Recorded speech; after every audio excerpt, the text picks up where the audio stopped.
Hello mga ka-viewers, welcome back to my YouTube channel, Kois Repair and Tutorial. So for today's video mga ka-viewers ay i-repair natin or i-repair ko itong isang speaker na yung tawag namin dito ay tower speaker kasi dalawa yung ano niya, speaker. So tower Bluetooth speaker. So ito reklamo ng may-ari mga ka-viewers ay ano daw, pag ginagamit nila namamatay bigla. So ito pala ay ano na, ikapangatlong technician na ako na umayos nito. So dalawang technician yung nagre-repair daw nung una, pero sablay pa rin sabi ng may-ari kasi yung pangalawang technician din, pangalawang nag-repair nito, yung technician na nag-repair nito, dalawang araw lang wala na, hindi na daw pag ginagamit nila bigla na namatay. So yan, bigla na namatay pag ginagamit nila. So try natin siyang mga ka-viewers, i-charge. Pero ayan, bago pala tayo mag-start mga ka-viewers, kung bago lang kayo sa aking channel at kayo po ay napadaan lang, so huwag niyong kalimutang mag-like, mag-share at mag-subscribe at pakipindot na rin yung bell button dyan sa taas at pakilagay sa all para updated kayo palagi or manotify kayo sa mga video tuwing ako ay nag-upload sa mga ganitong klaseng repair. So ayan, so test natin mga ka-viewers. Ayan, so naka-plug na yan. Ayan, pakita ko muna sa inyo na naka-plug na yung ating ayan. So naka-plug na siya mga ka-viewers. Ito, naka-plug na. So naka-plug na yan mga ka-viewers. Nga lang, wala tayong nakita dyan na indicator light na siya ay nag-charge. So sa tingin ko parang, kasi pag ganito, bypass na to hindi ko alam kung bypass ba sa binipass ba sa charging port o bypass talaga sa charging IC. Yan, dalawang klase kasi ang bypass. Yung binipass natin sa charging port or binipass na talaga sa pinaka-charging IC. So ito, try natin siyang i-open kung anong klaseng bypass yung ginagawa ng technician sa loob. Kasi kung nakita nyo, wala tayong kikitang charging light or indicator light na para masasabi natin na siya ay nagcha-charge, walang magre-red to So wala siyang kulay red mga ka-viewers, walang kulay red na lumalabas yan at nag-indicate na siya ay nagcha-charge. So yan, i-open natin yan, tignan natin sa loob o kung bakit nagkaganon siya. Yan, so isa din pala tong isa din nakita ko dito mga ka-viewers na mali sa ginagawang nag-repair nito, yung pangalawang nag-repair. Itong ginagawa niya na binipass yung ganito, okay naman to para sa akin kasi ginagawa ko din to, yung pag-bypass ng mga ganito. So okay to para sa akin, mas durable pa to siya mga ka-viewers. Pero ang mali lang sa technician nito, ayun yan, hindi nilagyan ng pangdikit, kaya may tendency na mahatak sa loob. Pita mo na, yan ako mag-slide yan kung nakita nyo, pasok labas yung wire. Ibig sabihin hindi dinikit yung wire, kaya may tendency na mahatak ko sa loob. Yan, diba nakita nyo mga ka-viewers? Yung ginagawa ng technician na binipass niya ito, kung sakaling sira yung pinaka-charging port or charging pin, para sa akin mga ka-viewers ay sakto naman to kasi ganito din yung ginagawa ko sa repair ko. Pero hindi naman tama yung ganito na hayaan na natin ang ganyan, yan katulad nito na hindi na nilagyan ng pangdikit. Hindi ko naman siguro masisi itong gumagawa nito kasi iba-iba naman ang teknik ng mga technician. Siguro baka ito lang din ang alam niya or baka nagtipid din sa nilagyan ng pangdikit. So depende na sa technician kung anong ginagawang diskarte. Pero para sa akin, mas matibay yung mga ka-viewers, mas matibay yung lalagyan talaga ng pangdikit para magtagal naman yung gamit ng customer. Sa ganitong medyo hindi to magtagal. Yan, na-open ko na siya mga ka-viewers. Ayun. So, totoo pa lang sinabi ng customer na dalawa na ang tumira nito. Sa tingin ko, itong pinutol na to, parang ito yung unang bypass na ginawa ng technician. Ito, mas dumadaan pa siguro ata to ng IC, charging IC. Pero, itong pangalawa, ito dinirekta na sa baterya. Ayan. Ayun, so dinirekta sa baterya. Nakita nyo, nakadirekta sa battery. So minsan din pag ganito kasi, pag ganito na dalawa yung speaker, pag ito ay nakadirekta na at hindi na ginagamit yung battery, so minsan kasi hindi kakayanin ng ating Bluetooth system na mag-supply ng, for example, mababa yung ampere ng baterya, ng charger. So magko-collapse yung system kasi kulang sa ampere. Minsan parang sinisinok or biglang pag nilakasan, biglang nag-o-off, biglang nagko-collapse yung system natin. So pero pag mataas naman yung ampere ng charger, yung charger nyo, mataas yung ampere. For example, 3 ampere, 2 ampere, o yan, mataas yung ampere. So, sa tingin ko parang kakaya lang ata. Pero pag mababa pa sa 2 ampere, mga 1.5 milliampere o 1 ampere yung charger, para hindi niya kakayanin mga kabiyos. Dahil kung nakita nyo naman, dalawa yung speaker niyan. Yan, imposible naman na gagana yan pag mababa lang yung ampere, dalawang speaker ginagamit. So yan, try tayong mag-ano dito mga kabers, i-plug ko to uli, tapos mag voltage check tayo dito. Yan, voltage check. Yan, tanggalin ko muna pala tong ano nito, nilagay na electrical tape para makapag-voltage tayo ng maayos. Ano to?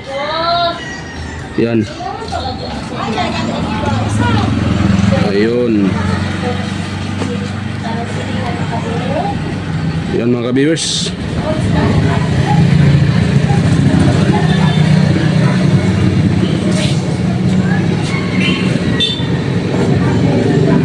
So yan, tanggalin ko lang siya sa pagkalagay ng electrical tape at magte-test voltage tayo dito sa pinakadulo ng ating wire galing dito. Ito galing dito mga ka-viewers. Mag-ano tayo?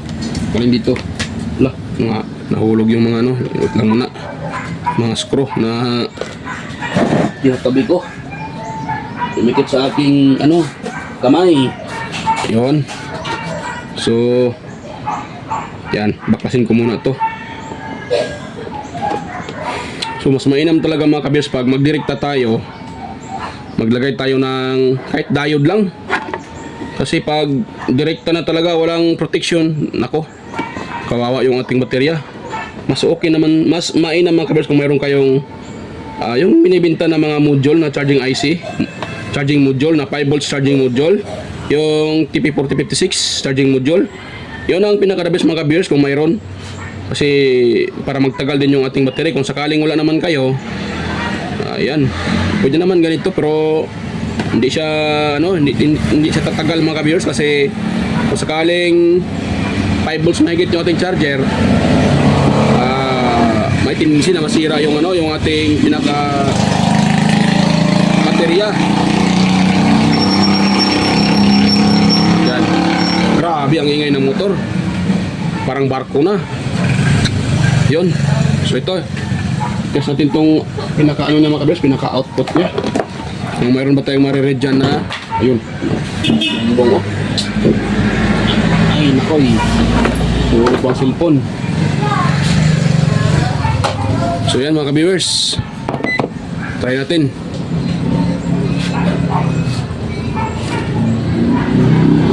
Ayan, so nakaset tayo sa sa DC volts, sa DC ayan, naka-DC tayo mga kabiyers sa settings. So ngayon, ititest ko itong pinaka-output nya. Ayun, meron tayo na-read na 5 volts. Meron naman siyang 5 volts. Yun. Ayun meron tayong 5 volts na na-read. So mali yung aking polarity. So yan.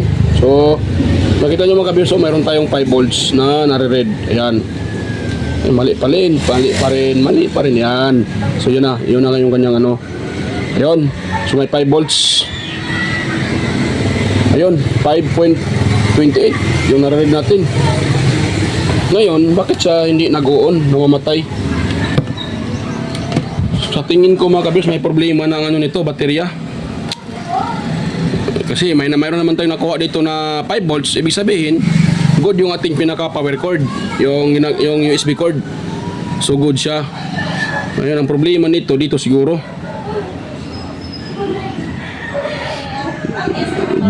dinirekta ata to. Siguro nasira na tong baterya niya kasi nakadirekta na nga eh. Yan, itong una dito.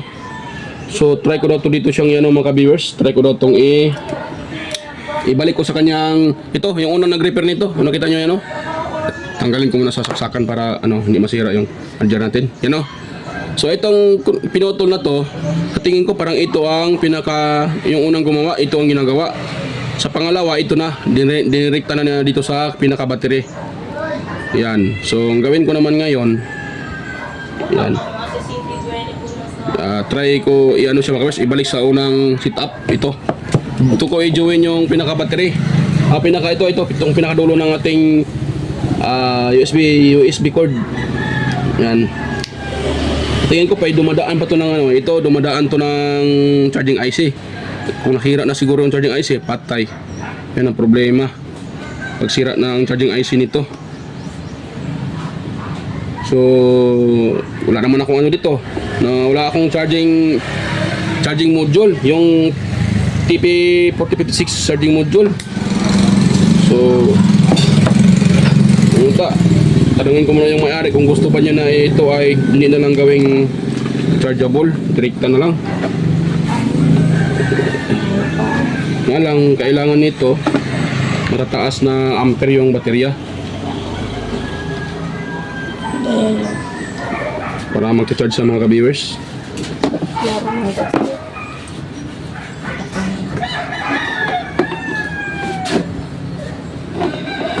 Yan, so hanapin ko muna yung pinaka-ground niya.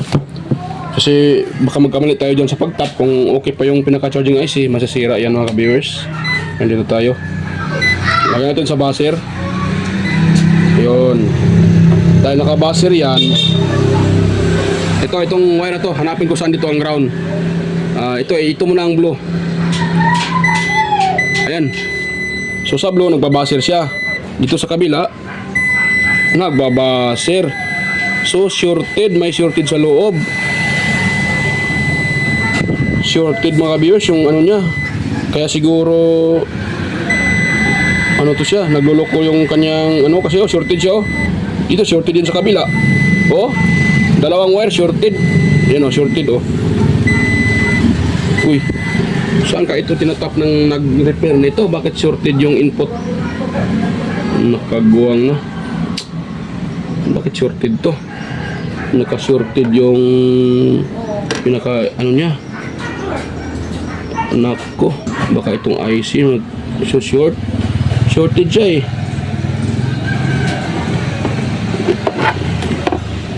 Yan, tanggalin ko muna tong connection sa baterya. Yan, natanggal talaga. Tanggal talaga siya. Pati yung natanggal na. Ay nakaguwang na. Yan, tanggal talaga siya mga viewers. Nahatak ko. Matigas pala itong niya Kagwang tong connector na to, matigas. So yan, hindi pa naman naka-indicate dito kung saan yung positive. So hanapin ko na lang to. So ito pala positive Ito yung pinaka-positive niya. Tapos dito naman sa kabila negative. So malalaman natin yan yung kanyang connection. Kung saan dito yung negative ng battery. Tap natin dito sa pero sorted to kahit saan tayo mag-tap, to tawag dyan, tutunog to.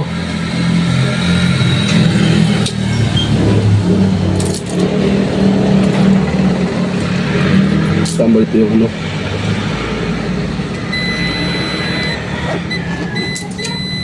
yun, kagawang na.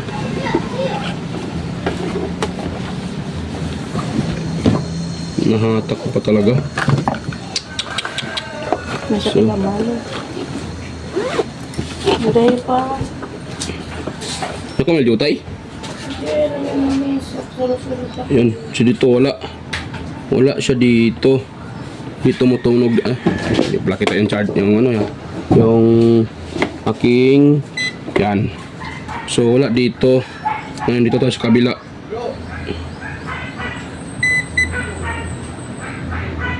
Tapos dito. So ito yung pinaka ground. So ayun, tama yung nakita sinabi ko kanina. So ito yung ground. Tapos dito naman yan. Wala. So try tong i-test tong sa baterya. Kasi kanina ay ito ay ano eh, ito tumunog to kanina eh. Pero i-test ulit na wala ng baterya. Yan, shorted pa rin siya. Ay nako. Ano ba naman tong ano nito? Gumawa nito? Saan kaya niya tinatap dito? Bakit nagsushort ito?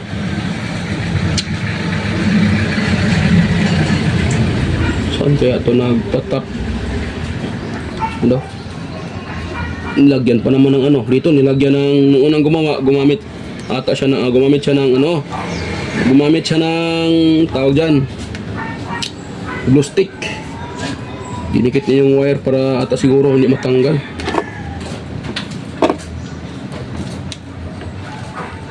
Yun.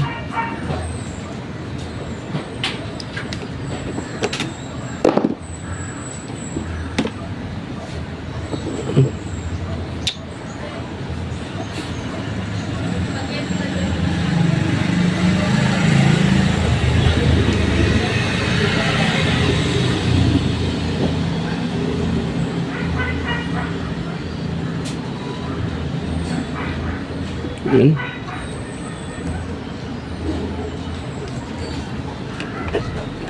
Nahatak ko pa ata yung ano ah. Wait lang muna mga ka-viewers.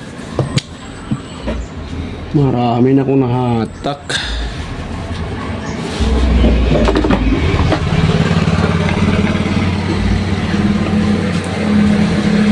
Dami niyang ano mga ka-viewers. Kawawa naman itong speaker na to. Sino-sino na pa nang gumawa nito. So, pangatlo na daw ako sa gumawa nito mga ka-viewers.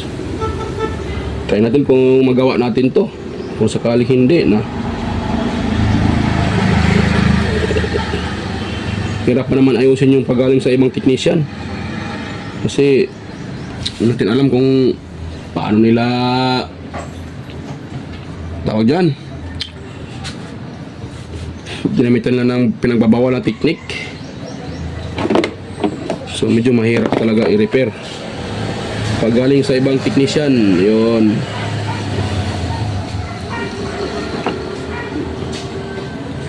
Yan mga ka-viewers. So ito naman yung anuhin ko. Bakit siya sorted tong wire na to? Ano itong ginawa nito sa gumagawa nito? Bakit sorted tong dalawang wire na to? Baka kapareho siguro ground, baka top. Kaya shorted. Mahirap to. Ito mga kabisa, i-post ko muna. Tanggalin ko muna tong nakatap dito na glow stick para makita natin kung saan tinatap yan. Kasi medyo haba tong video natin. Yan, stay tuned lang mga ka-viewers. Balikan ko lang kayo pag nabaklas ko na itong mga glow stick na to. Yan. So ayun mga ka-viewers, ay binaklas ko na talaga pati ito. Yan o. Pati ito, binaklas ko na talaga para nahirapan ako doon eh. Mahirap siyang tanggalin yung pinaka-glue stick niya. Kaya binaklas ko na siya lahat. So yan. So ang ginawa ko pala nito mga ka-viewers, ano? Nung nakita ko na tong natanggal ko na yung pinaka niya, nung nakadikit dito na glue stick nung unang gumawa, sinolda pala niya. Ang problema, yung pagkasolda niya, yung positive side pati yung ground or negative nagkadikit, kaya pala shorted kanina sa pag tinitest ko. Kasi itong contact dito, itong banda itong natuklap. Kasi hinila ko, natuklap na eh. Ayan, positive yan. So ang ginawa ng unang gumawa nito, na pinagdikit niya yung positive side at saka negative or ground. Kaya pala nung tinitest ko kanina, shorted yung wire na itong wire na to. Ito. Kaya pala shorted to kasi yung gumagawa nito nung una, pinagdikit niya yung positive at saka ground. So ngayon mga kabis, ang gawin natin ngayon, try ko munang i-revive itong kanyang pinaka-charging IC kung gumagana pa ba ito kasi nagkadikit nga to. So may tendency na nasira na yung IC. So try ko muna dito mga kabis. Dito tayo maghinang ito. Yan o. Yan, kung nakita nyo yan, yung may nakalagay na positive 5 volts. Yan, dito yan. At ito naman negative. So yung dalawang yan, magkakunik yan dito mga kabis, Yung dito, yung itong positive dito, pati yan, magkakunik yan. Itong mga negative dito, at saka dyan, yan, nakadikit naman yan sila mga kabiyers. So, dyan tayo magtatap. Yan. So, ang gawin kong wire dyan, itong wire na to. Yan o. Itong may blow, nakita nyo yung may blow, ito ang gawin kong positive. So, patakan ko muna to ng soldering lead, mga ka-viewers. Yan, para dyan tayo magtatap. Baka ma-revive pa natin to. Pasensya na po kayo sa aking kuko, napakadumi dahil sa pagre-repair. Dahil nung ni-repair ko kanina ay electric pan. Mas marami kasing nagdadala dito ng electric pan kaysa sa mga my board. So yan, patakan muna natin to ng soldering lead. Hindi pala kita. Yan, patakan natin ng soldering lead. Ayun, may soldering lead na. Tapos ngayon mga ka-viewers, ang next natin gawin, so dyan naman tayo magpatak ng soldering lead dyan sa may input natin. So saan ba yung input natin? So dito tayo mga ka-viewers, dito yan, dyan mga ka-viewers, yan, dyan tayo mag-input ng 5 volts. Ito namang sa kabila, negative 5 volts. So yan, patakan ko muna to ng soldering lead mga ka-viewers. So sa pag natin dito, kunting ingat lang mga ka-viewers, ha. Huwag nyong damihan kunti ng soldering lead, baka magdikit. Huwag nyong dikitin yan kasi pag magdikit yung dyan, yung positive at saka negative, talagang magsa-shorted yan. Yan. So pag shorted yan, siyempre magluloko yung ating pinaka-system. Kasi nga shorted siya. Yan, patakan natin tong pinaka-ground natin.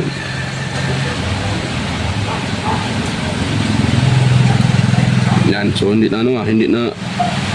kumapit. Yan, umulan pa ata.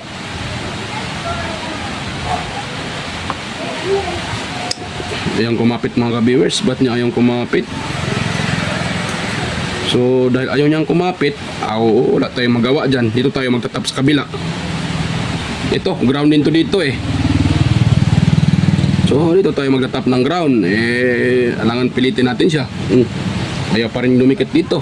Nako, anong nangyari sa kanila? Ayaw dumikit. Wait lang. Kaskasan, kiskisan ko muna to dito mga ka-viewers. Ayong kumapit yung ground natin. So hanap tayo dito ng ibang ground. Ito ako magkiskis. Ba't nyo ayong kita ba sa video? Kita pala. Bakit ayong kumapit? Yan, huwag natin masyadong diinan mga ka-viewers kasi baka matuklap ninyong pinaka-contact. Manipis lang ang contact nito mga ka-viewers. Kaya wag natin masyadong diinan para hindi matuklap yung pinaka-contact natin. Kasi pag matuklap yan, nako, nahirapan tayo dyan. Ay.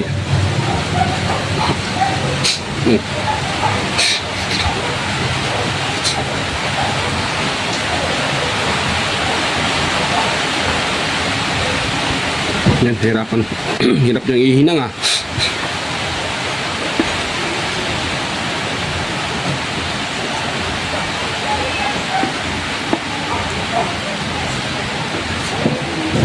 Yan yung lumikit mga ka-viewers. Ano nangyari sa kanya? Yan yung lumikit.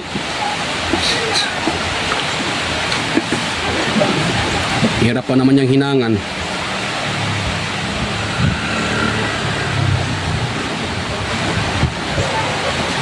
Yan. Medyo may dumikit na.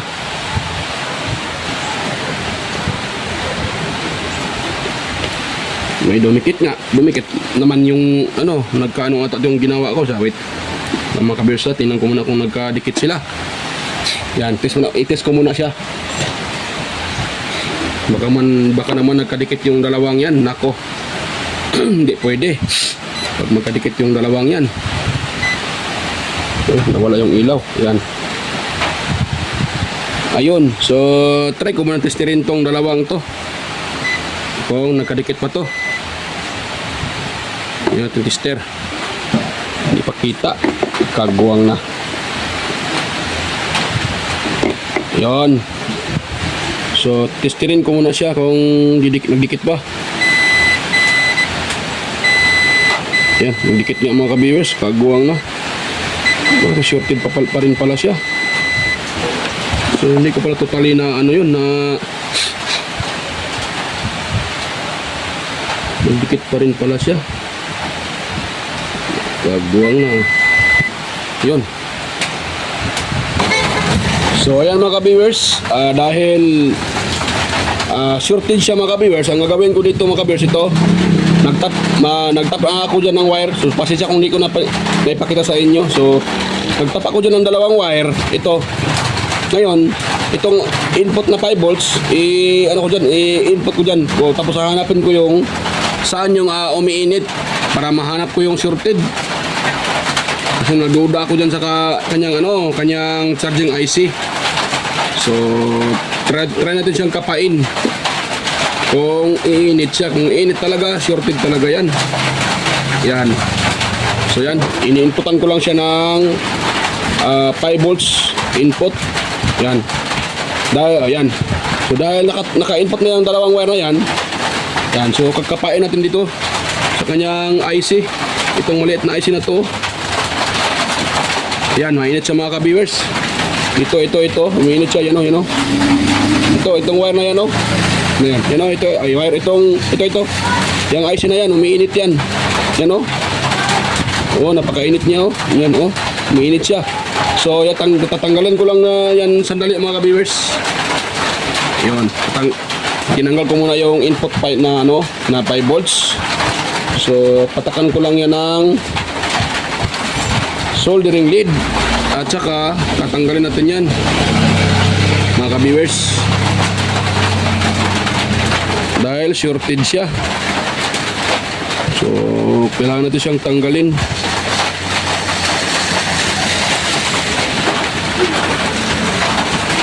Yung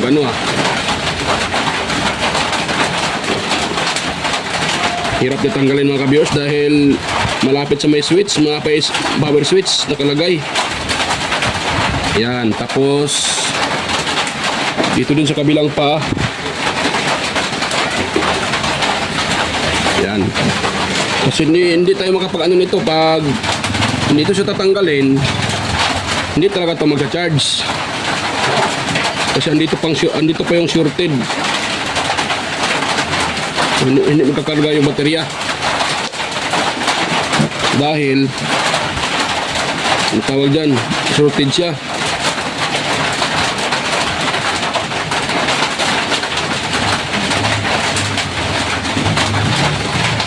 Yan.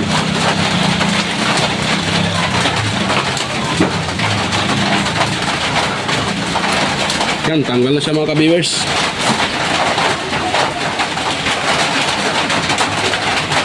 Yan. So, tanggal na yung pinaka-IC. Ito na siya, oh. Ang liit lang, parang kuto lang siya. Wait lang muna. Yan ako muna pala. Lininisin ko muna yung itong subcontact. Yan siya nakadikit-dikit dahil sa dinanggal natin yung yan, tanggalin ko muna yung short.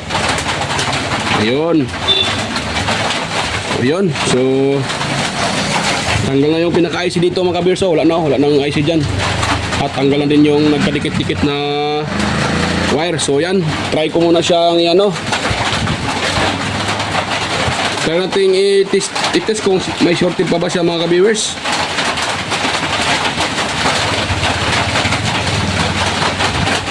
So sana yung IC, nawala pa yung IC ah. So tinanggal ko. Yan, nawala yung IC. Huwag na natin hanapin yun. Yan, dahil tanggal na yung IC, charging IC. Yan, try tayo try natin kung shorted pa ba siya. Ayun, wala na shorted mga ka-viewers oh. Yan oh. Yan, nakita nyo naman. Yan oh. Ay, pakita nyo ang charge, yan oh. Yan. Yung pinaka ko. Yung pinaka yan. tester. So itong wire na to dalawa, titest natin siya kung magbabasir pa ba. Ayun o, wala na. Yan o, hindi na nagbabasir. O, yun o. O, diba? O, dito tayo sa contact. Yan, wala nang basir. So hindi na nagbabasir yung pinaka input natin. So ngayon, ang gagawin ko dyan mga kabers, dito pa rin tanggalin ko to. Dito ko sa pinaka battery. Itong wire na to, tapos lagyan ko siya ng ito diode. Yan, para mag-charge yung ating ano. So yan, hindi ko na ipakita sa inyo pag ano mga kabers, ang paglagay niyan para hindi na tayo tatagal kasi mahaba ng video natin. So pakita ko lang sa inyo pag tapos ko nang nailagay itong diode at saka yung pinaka wiring. So yan, stay tuned lang mga kabers. So ayan mga ka-viewers, ay tapos ko na siyang mai-assemble. Yan, ito po ang ginagawa ko mga ka-viewers. So, di ba tinanggal ko yung ano kanina, yung pinaka-IC, charging IC. So ang ginagawa ko, ang inano ko sa IC, so ito na ang pumalit sa IC, itong diode na to. So ganito ang ganyang wiring. Ito yung input natin, ito galing sa itong wire na to, itong wire na tawag dyan, itong wire na to. Yan, yung papuntang ano, charger, yung USB wire. So ito yung pinaka galing sa charger. Itong positive na to. Yan, nakatap dito sa may itim ng, di ba yung diode mayroon siyang itong may parang silver at saka ito itim. Itong itim at itong pula, diyan yan nakatap sa itim. Yan, kasi positive tong dito banda, ito naman negative. So kaya diyan nakatap para positive yung magpapasok. Yung papunta yan dito. Tapos itong wire na to para sa baterya to siya. Yan, tapos itong wire na maliit papunta sa ating dito sa board. Kasi nga kanina, di ba, nung nirepair ko kanina na aksidente kong natanggal ito, yan o. Natanggal yung pinaka ano ito, itong pinaka pin niya. Ano to sa baterya to yung wire itong wire na to. Itong wire na to, dito yung nakatap Dahil natanggal na, so dinugtungan ko na lang ng maliit na wire papunta dito sa ito dito. Yan, diyan papunta. Ito kasing pula na to, ito dito kasi yan nakalagay. Yan diyan nakalagay kanina.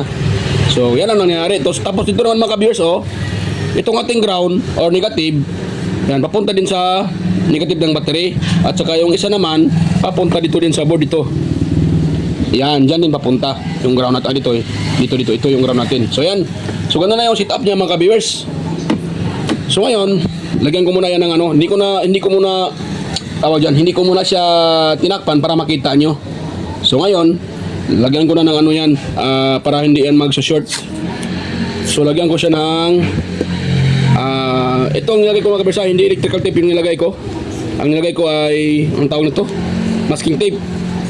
Ang electrical tape kasi ay ano, pag ano siya, tawag dyan, parang lumalagkit-lagkit pag matagal na. Lalo na pag electrical tape na medyo ano, peke. So yan ang setup niya mga ka-viewers. So yan siya, nagcha-charge na yan kanina kasi kaya pala yung customer nagreklamo na nag-off kaagad kasi hindi nagcha-charge yung yung baterya. Hindi nagcha-charge kasi kinain ng shorted na charging IC yung laman ng baterya. Kaya hindi nagcha-charge at nalulubat kaagad pag ginagamit nila. So yan na siya mga ka-viewers, yung kanyang yung pinaka ano niya, yung buo. So hindi ko na maglagyan ng hindi ko na lagyan ng screw. Ako na lang maglagay mamaya yan. Yan, pinapakita ko lang sa inyo kung paano ko siya ginawa. So yan, nilagyan ko lang ng diode para yung papalit sa charging IC, yung diode. Yan nga lang, yung diode ay hindi siya magka-cut off pag na-full charge na yung pinaka-baterya. So kung ganito yung gagawin nyo mga ka-viewers, kailangan nyo talagang bantayan. So sa loob ng 2 oras dapat tanggalin nyo na kasi siguro full charge na dito kasi 2 oras, dalawang baterya lang kasi ito yan. So okay na to mga ka-viewers, ito-try na natin siya. Yan The Bluetooth device is ready to pair. Tapos ito natin FM tuner. ayun. Ando na ba sa mga kabrigada? Unto chef. Yan.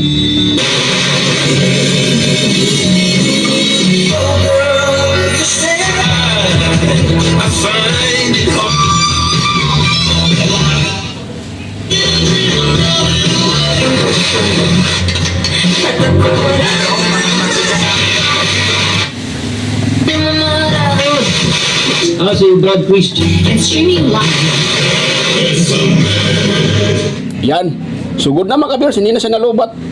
Hindi katulad kanina na pag inuon natin, nagsasabi siya na low battery tapos nag-off siya, automatic nag-shutdown kasi nga yung baterya, lobat na lobat, hindi nakargahan dahil doon sa IC na shorted. So, hindi ko na may pakita yung IC kasi nawala kanina.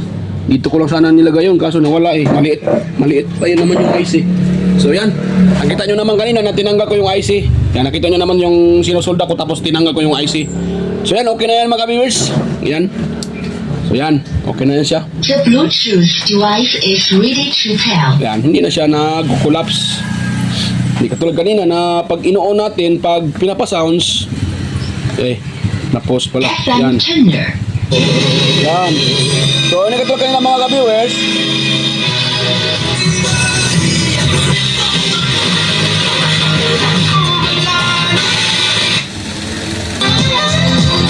Yan, okay na. So, hindi katulad kanina na pag inoon natin at pinapa-sounds, namamatay siya. Nakita nyo naman kanina, pinapa-sounds ko, namamatay siya. So, yun lang mga kabers ang ginagawa ko. So, tinanggal ko yung IC na shorted, tapos ang ipinalit ko kasi wala akong IC na katulad ganun. Ang ipinalit ko ay tawag dyan, diode, rectifier diode. Ayan, yung IC na tinanggal ko, ano yun siya? Charging IC. So yan, okay na mga ka-viewers. So nga pala, kung mayroon kayong nakuha ang kunting ideya sa aking sinishare ngayon mga ka-viewers, so sana po ay huwag niyong kalimutang mag-like, mag-share, pakishare na rin mga ka-viewers para malaman din ng iba kung paano i-repair sa mga ganitong klaseng speaker ang sira. At katulad dito na nire-repair na ng ibang technician at nasira uli. So yan. So pakishare na lang din sa iba para mayroon din silang makuhang kunting ideya, kahit kunting ideya. At higit sa lahat, huwag niyo na rin kalimutang mag-subscribe sa aking channel mga ka-viewers. Ayan. So yan. So yan mga ka-viewers at yan nga pala. Salamat pala sa inyong lahat. Ayan, sa mga silent viewers and organic viewers at saka sa mga subscribers ko dyan at sa mga kadikit ko na rin. Ayan, hindi ko na kayo isa-isahin. So next time na lang ako mag-shoutout. Ayan. So salamat po mga ka-viewers. Salamat po sa inyong panonood. At yan, bye-bye po. Kita-kita tayo ulit sa aking next na mga video. So yan, bye-bye.